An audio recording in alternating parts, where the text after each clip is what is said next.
네, 안녕하세요. 라로고TV입니다. 자, 오늘은 주식 투자로 성공하기 위해 매일 해야 하는 훈련 루틴에 대해서 말씀드리도록 하겠습니다. 구독, 좋아요, 댓글은 영상 제작에 큰 힘이 됩니다. 자, 여기 보시면 전일 대비 등락률 상위라고 있습니다. 코스피, 코스닥이 있는데 코스피와 코스닥 두 개 분석 방법이 다릅니다. 보시면 코스피 같은 경우에는 시가총액이 무거운 종목들이 실적 모멘텀을 가지고 주가가 오르기 때문에 기본적으로 실적주 분석 방법을 알고 있어야 됩니다. 그리고 코스닥 같은 경우에는 시가총액이 가볍고 실적에 의해서 움직이기보다는 어떤 재료나 테마에 의해서 움직이기 때문에 이 재료가 S급인지 A급인지 B급인지 구분하고 여기에 맞는 차트 패턴을 적용하는 것이 중요합니다. 그래서 오늘 코스피 상승 종목들 보면서 실적주 어떻게 분석하는지 말씀을 드릴 거고요. 코스닥 상승 종목 보면서 재료 등급 분류하고 거기에 맞는 차트 패턴 적용하는 방법에 대해서 말씀을 드릴 겁니다. 일단 코스피 상승 종목부터 먼저 보도록 하겠습니다. 자, 보시면 GSPNL이라는 종목입니다. GSPNL 같은 경우에는 하반기 실적 모멘텀 기대감으로 인해서 주가가 오른 것을 알 수 있는데 구체적으로 어떤 내용인지 인터넷에 검색해서 한번 보도록 하겠습니다. 자, 인터넷에 GSPNL을 검색해 봤을 때 실적에 관련된 뉴스가 보입니다. 자, 보시면 2분기 영업이익이 116억이 나왔다고 합니다. 이 수치는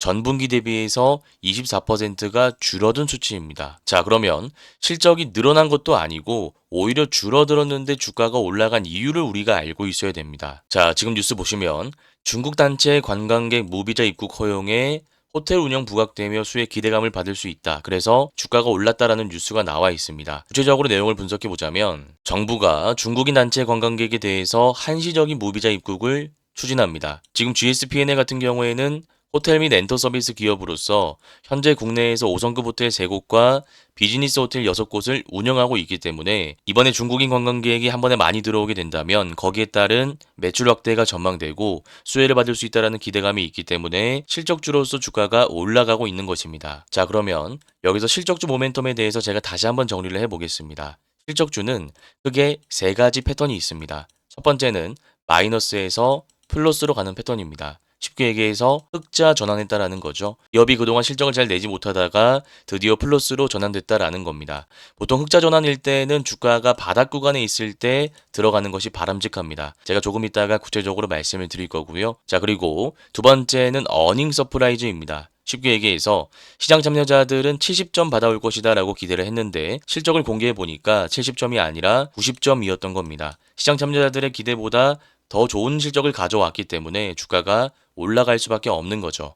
이럴 때에는 아까 1번과 다르게 바닥 구간에서 올라오는 종목을 선택하면 안 되고 주가가 이미 많이 올라와 있는 상태에서 추세 매매 기법을 적용해야 됩니다. 쉽게 얘기해서 52주 신고가를 경신하고 매물대를 소화한 종목이어야 됩니다. 자, 그리고 3번 같은 경우에는 지금 당장 실적은 안 좋으나 앞으로 좋아질 것이다라는 기대감이 있어야 됩니다. 자, 그러면 그 기대감이 무엇인지 우리가 정확하게 분석하고 거기에 맞는 차트 패턴을 적용할 수 있어야 됩니다. 지금 GSPNL 같은 경우에는 1번일까요? 2번일까요? 3번일까요? 방금도 말씀드렸지만 GSPNL은 지금 당장 실적은 오히려 전분기 대비해서 많이 줄어들었습니다. 다만 앞으로 좋아질 것이다라는 기대감으로 주가가 올라가고 있는 것이기 때문에 1번과 2번이 아니라 3번이라고 우리가 분석할 수 있는 것입니다. 자, 그러면 3번에 맞는 차트 패턴을 적용해서 분석해 보도록 하겠습니다. 자, 보시면 상승 이후에 주가가 눌리고 나서 다시 전고점을 돌파하는 장대 양봉이 연속적으로 나왔습니다. 자, 그러면 구조적으로 봤을 때 상승 일파는 실적에 대한 기대감으로 들어온 물량이다라고 해석할 수 있는 것이고요. 상승 일파 이후에 하락 조정이 나온 것은 주가가 많이 올라왔기 때문에 차익 실현하는 개인 투자자의 물량이라고 할 수 있습니다. 그리고 나서 전고점을 돌파하는 장대 양봉을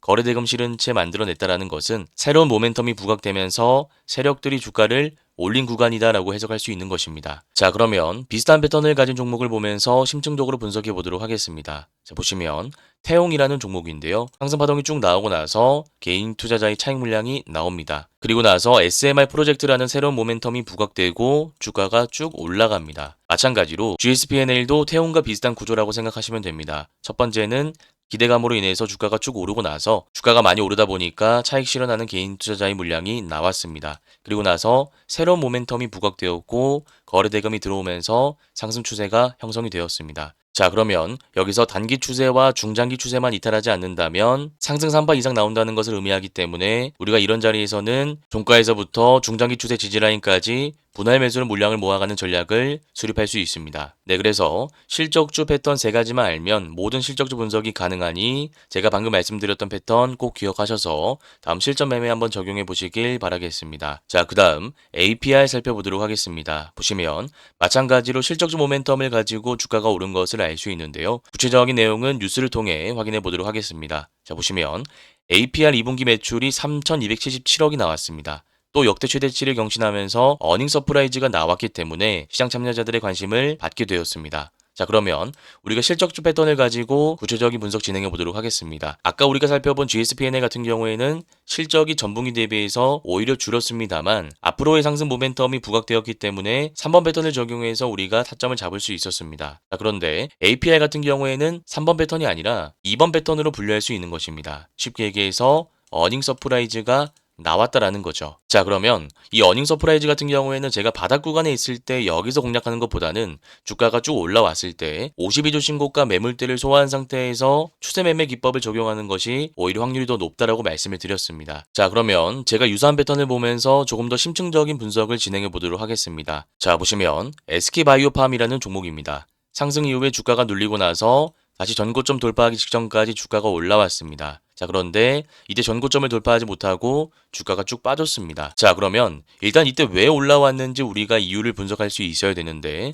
이때는 1번 패턴이 나왔습니다. 쉽게 얘기해서 턴어라운드 전환이라는 재료가 나왔던 것이죠. 자, 그런데 제가 아까도 말씀드렸지만 이 1번 패턴 같은 경우에는 바닥 구간에서 올라올 때 우리가 공략하는 것이 확률이 높다라고 말씀을 드렸습니다.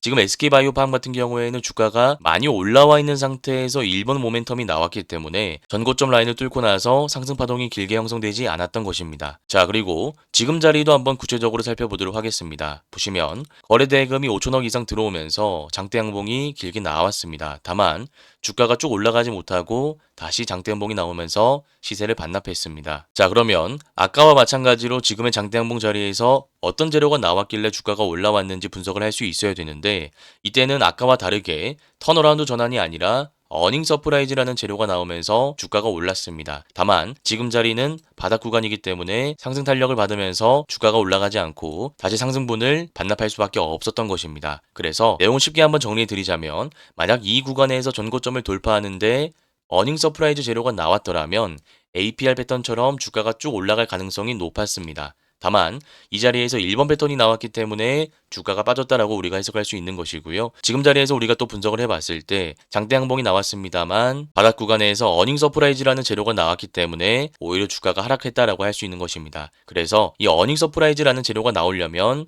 주가가 많이 올라와 있는 상태에서 이 재료가 나왔을 때 추가적인 상승을 기대할 수 있다는 것도 다시 한번 기억하시길 바라겠습니다. 자, 그러면 이제는 진짜로 APR과 유사한 패턴을 보면서 타점을 잡아볼 건데요. 보시면 현대로템이라는 종목이 있습니다. 2월 달에 어닝 서프라이즈라는 재료가 나오면서 주가가 올랐습니다. 현대로템 어닝 서프라이즈의 신고가. 어닝 서프라이즈 패턴은 무조건 신고가가 나와야 주가가 많이 올라갑니다. 2월 달이면 이때인데 보시면 전고 라인을 돌파하는 장대 양봉이 나오고 나서 어닝 서프라이즈라는 재료가 붙었습니다. 그러니까 주가가 여기서부터 쭉 올라옵니다. 그래서 APR도 마찬가지로 화장품 섹터이고 지금 시장 참여자들의 관심을 많이 받고 있고 어닝 서프라이즈라는 재료가 신고가 부근에서 나왔기 때문에 현대로템 사례처럼 주가가 눌렸다가 추세적으로 상승할 가능성이 높다라는 것입니다. 네, 그래서 APR과 현대로템 사례가 비슷하기 때문에 두 개를 꼭 비교 분석하시길 바라고요. 제가 아까 말씀드렸던 SK바이오팜 턴어라운드 전환과 어닝 서프라이즈 사례도 꼭 같이 비교 분석해 보시길 바라겠습니다. 자, 그 다음 코스닥 종목들 살펴보도록 하겠습니다. 코스피는 제가 방금 말씀드렸던 것처럼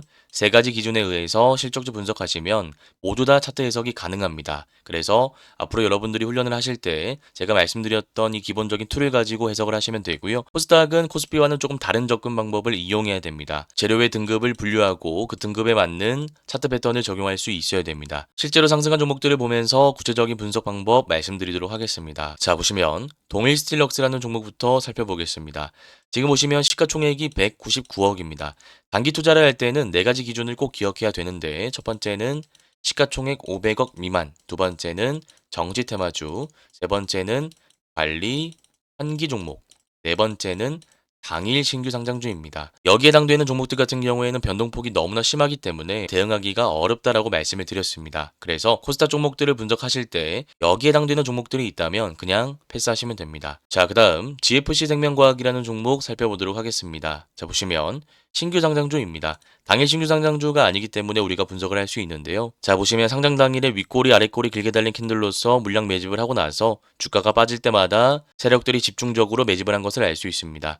윗꼬리 길게 달린 캔들은 매집 캔들이다 라고 보시면 되는데요. 분봉상으로 보자면 주가가 쭉 올라갔다가 빠졌다라는 것입니다. 여기 있던 주가를 여기까지 세력들이 왜 올렸다가 다시 뺐는지 메커니즘을 알고 계셔야 되는데 지금 실제로 차트 보시면 여기 있던 주가를 세력들이 여기까지 올렸다가 다시 뺐습니다. 이유는 간단하죠. 앞에 물려있는 개인 투자자에게 기회를 준 겁니다. 개인 투자자의 물량을 가지고 오기 위해서 주가를 올렸다가 뺀 것이기 때문에 앞으로 바닥 구간에서 이런 캔들이 나온다면 세력들이 집중적으로 매집하고 있구나라고 생각하시면 될 것 같습니다. 자, 그리고 차트 보시면 전저점을 세력들이 이탈시킨 다음에 바닥을 잡고 나서 21선 터치하는 장대 항봉을 만들어낸 것을 알 수 있습니다. 일단 신규 상장 상승 패턴을 적용할 수 있는 자리이긴 한데 아쉬운 점이라고 한다면 21선 자리를 돌파하지 못하고 막혀 있다라는 것입니다. 그래서 이런 패턴 같은 경우에는 섣불리 들어가는 것보다 21선 돌파하는 자리에서 단타 스캘핑 관점으로 돌파 매매로 짧게 치고 빠지거나 혹은 21선 돌파하는 자리 캔들 확인하고 나서 종가 매매나 단기 스윙 관점으로 2, 3거래일 들고 가는 전략을 수립하는 것이 확률이 높습니다. 제가 유사한 패턴 보면서 쉽게 설명드리도록 하겠습니다. 자, 보시면 프로티나라는 종목인데요. 상장 당일에 세력들이 매집을 하고 나서 빠질 때 추가적인 매집을 단행했습니다. 그리고 나서 거래대금 실린 장대 항봉을 만들어냈는데 아까와의 차이점이라고 한다면 5일선을 살짝 돌파했기 때문에 우리가 종가에 들어가서 짧게 상승 일판 구간을 먹고 나올 수 있습니다. 다만 지금 GFC 생명과학 같은 경우에는 21선이 저항 구간으로 막혀있는 상황이기 때문에 우리가 방금 살펴봤던 트로피나와 똑같은 매매 전략을 수립할 수 없고 일단 확실한 저항 구간을 돌파하는지 확인하고 나서 매매 전략을 수립해야 된다는 것입니다. 네, 그래서 이 패턴 같은 경우에 자주 나오는 패턴이니까 꼭 기억하셔서 다음 실전 매매 한번 적용해 보시길 바라겠습니다. 자, 그 다음 PS 일렉트로닉스라는 종목 살펴보도록 하겠습니다. 보시면 테슬라 로보택시 기대감으로 인해서 관련주로 상승하고 있다라고 보시면 되는데요. 기본적으로 재료 등급을 분류해 봤을 때 A등급이라고 분류할 수 있습니다. 왜냐하면 이 테슬라 로보틱스라는 재료 자체가 신선한 재료이지만 지속적으로 나올 만한 재료는 아니기 때문에 우리가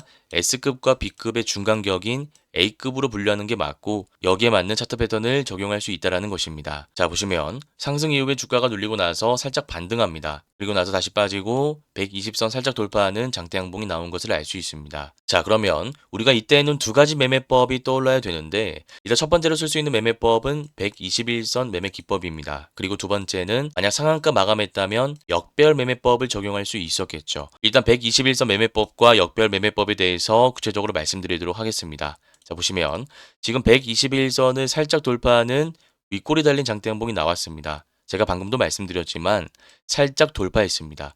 확실하게 돌파하려면 이 선을 강력하게 돌파하는 캔들이 이렇게 나와야 됩니다. 자, 그런데 지금 몸통의 절반밖에 안 나왔죠. 자, 그러면 이 선을 강력하게 돌파하는 거래대금 실린 장대 항봉이 나왔을 때 우리가 이 선을 손절 라인 잡고 분할 매수 관점으로 들어갈 수 있다는 기법이 121선 기법입니다. 분할 매수로 들어가야 되는 이유는 제가 예전에 여러 번 말씀드렸지만 앞에 매물대가 많이 쌓여있기 때문에 여기서 주가가 올라간다면 앞에 물려있던 개인 투자자들이 매도 물량을 던질 가능성이 높습니다. 그래서 주가가 120선까지 빠질 수 있다고 가정하고 우리가 분할 매수 관점에서 물량을 모아가는 것이 조금 더 합리적인 타점이 될 수 있습니다. 네, 그래서 이 패턴을 꼭 기억하셔야 되고요. 두 번째는 역배열 매매법입니다.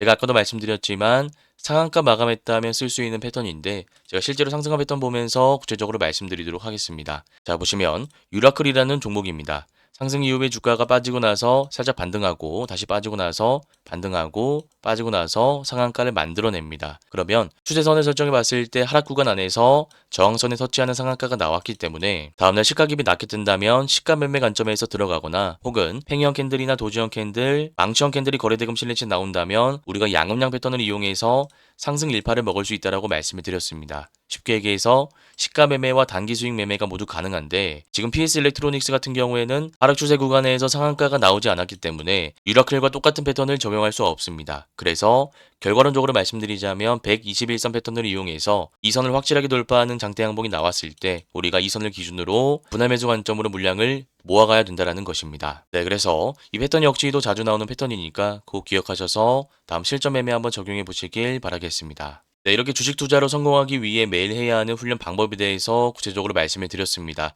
혹시나 오늘 내용이 잘 이해가 안 가시거나 어려우신 분들은 제가 직접 운영하고 있는 무료 공부방에 들어오시면 될 것 같습니다. 이 공부방에서는 제가 매일 유튜브에서 말씀드렸던 종목들에 대한 구체적인 차트 분석 자료를 제공해 드리고 있습니다. 이 공부방에 들어올 수 있는 링크는 제가 고정 댓글에 남겨두도록 하겠습니다. 오늘 영상이 도움되셨다면 구독, 좋아요, 댓글도 한 번씩 꼭 부탁드리겠습니다. 감사합니다.